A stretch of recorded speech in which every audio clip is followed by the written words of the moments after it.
Alright guys, it's Dr. Muhammad. We are back. I know that we just started the communication section of Public Health Sciences, but we are going to wrap it up with this video. In the last video, we talked about a couple things. We talked about interviewing patients, the flow of the interview, how you want to conduct that, building that relationship with the patients, and then of course, how to deliver bad news. In this video, we're going to talk about inclusive interviewing, and that is going to start with gender and sexuality inclusive interviewing. And right off the bat, this is something that's going to be high yield, so there's a lot of important things that go in here. First off, we do not want to make assumptions about people's gender and sexual preferences or behaviors. We need to be cognizant of these implicit biases, so do not make assumptions. The next thing is that we need to be considerate of pronouns. Going back to that previous video where we talked about the interview flow, introducing yourself to the patients, asking how they want to be addressed. One of the things that you can do is offering your pronouns and asking the patient their pronouns. That is something that will give them a lot of reassurance that you are familiar with these kinds of things, may help with the rest of the interview and building that relationship. The other important thing is reassuring confidentiality. One of the special scenarios that may come up on exams is that patients may not be open with their family or their friends about their sexual preferences. Even if that other person's in the room, they may not know that.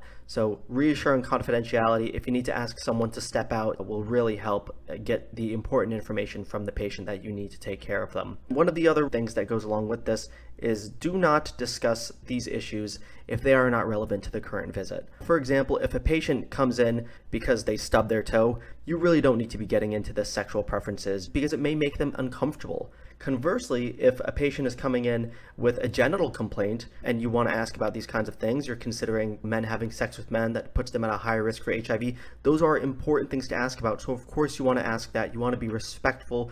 You want to reassure confidentiality in terms of discussing these things and testing. But at the end of the day, all of this is really important in terms of taking care of the patient. Only discuss it if it is relevant to the current visit. The next part of inclusive interviewing is going to be culturally inclusive interviewing. And this is something that a lot of implicit biases and difficulties can come in here as well. It's not going to be significantly different from any other patient, but there are a couple special considerations. You want to start by identifying the problem.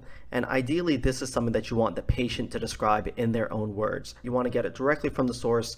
You don't want there to be any confusion. Exactly what the patient is saying is what the problem is going to be, so you want to identify the problem that way. The next thing that you want to do in terms of culturally inclusive interviewing is understanding background information. What does this mean? What is the role of the family, or the role of the local community, or spirituality, or spiritual leaders in this patient's beliefs, in their relation to their complaints today? And patients may not just offer it up initially, so you really need to delve into those details and get a better understanding of how that is relating to the patient's problems today. After that, we want to identify cultural influences and barriers. There may be certain things that the patient doesn't want done that are looked upon poorly in their culture or in their religion. And these are the things that we need to identify, and we need to work with the patient to find solutions.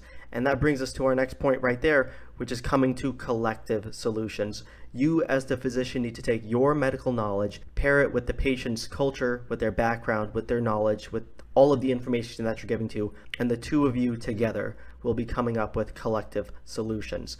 An example of this, in some cultures, females don't want to be touched by male physicians. You need to be able to identify these problems, the cultural influences that are related to this, and come to solutions about this. So if you're a male physician and you have a female patient that doesn't want to be touched, maybe if there's a female physician who can perform a quick physical exam and then relay that information to you, there are ways to go about this that'll make sure that it's culturally inclusive, that you're being respectful to the patient, but also that you're giving high quality care and delivering that to the patients. The next part of inclusive interviewing is going to be dealing with patients with disabilities. And this is something that frequently happens in hospitals, in clinics. You have a patient that's in a wheelchair, a patient that has difficulty speaking, they have dysarthria, they're deaf. There are a lot of different scenarios that could come up on the exam, and you need to know how to handle this. First and foremost, the most important thing, you are addressing the patient first and other caregivers second. If a caregiver is there who can provide in sign language or some other type of communication, you still need to be looking directly at the patient, discussing them, because that is the person that you need to be focused on. The other really important thing that you have to do in terms of patients with disabilities is respecting their independence. Ask the patient if they need help rather than assuming that they need help. They deal with their issues, whatever they may be, every day of their lives. So they may have workarounds. They may be trying to get better, trying to get more independent. So respecting their independence is going to be absolutely important. If you take away their independence, they are going to shut down. You are not going to get the information that you need, and you are not going to build a successful relationship with that patient. After that, we want to allow extra time if needed to examine the patient, to do our interview. For example, a patient that has difficulty speaking, maybe they've had a stroke previously and now they have dysarthria, or maybe at a baseline they've just had difficulty speaking. They may want to write things down, and you as the physician need to allow extra time to make sure that that happens. The next point goes along perfectly with that. Do not cut corners during the interview or exam. If you need to allow for extra time, allow for extra time.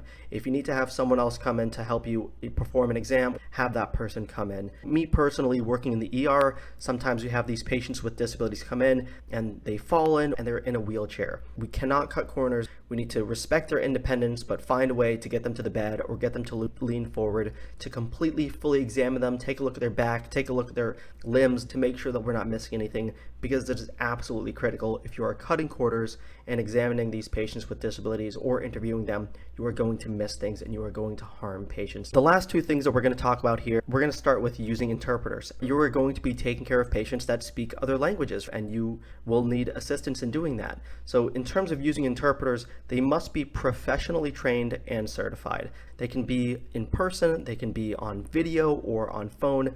There are iPads with apps nowadays that have interpreters on the screen. That's very helpful, but they need to be professionally trained and certified before they can do this kind of thing. Just like we talked about with patients with disabilities, we are still addressing the patient directly. You may not speak that language, but make eye contact with them, explain things towards them, and the interpreter on the side will be interpreting everything you're saying and doing. Other important nuances to know with this is a physician does not need an interpreter if they are fluent in the language. Let me say that one more time. A physician does not need an interpreter if they are fluent in a language.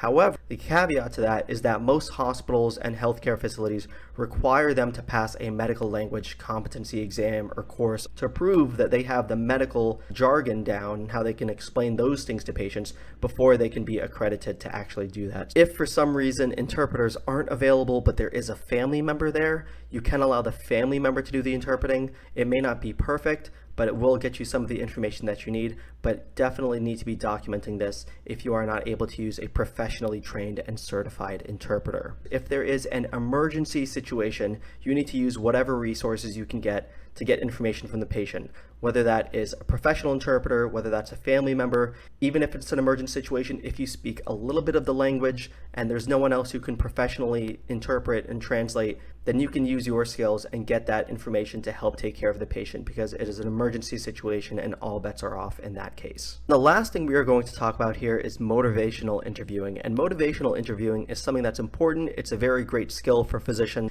to take care of patients and to have them enact changes. So motivational interviewing is basically counseling patients and motivating them to make changes that'll improve their health. The issue that we run into here is that patients usually have a desire to change, but they're hesitant, or there's a roadblock, or they don't know where to start. And we as the physician need to be that bridge to help them, educate them so that they can make those changes. One of the really key aspects of that is having a patient envision their better self. If a patient wants to lose weight, having them envision themselves losing weight, having them envision themselves exercising more, or feeling more fit, drinking more water, whatever it is, that is one of those big things, just positive thinking and envisioning a better self that can help the patient make these changes. Examples of areas where motivational interviewing is frequently used: obesity, losing weight, exercise, smoking cessation, alcohol cessation.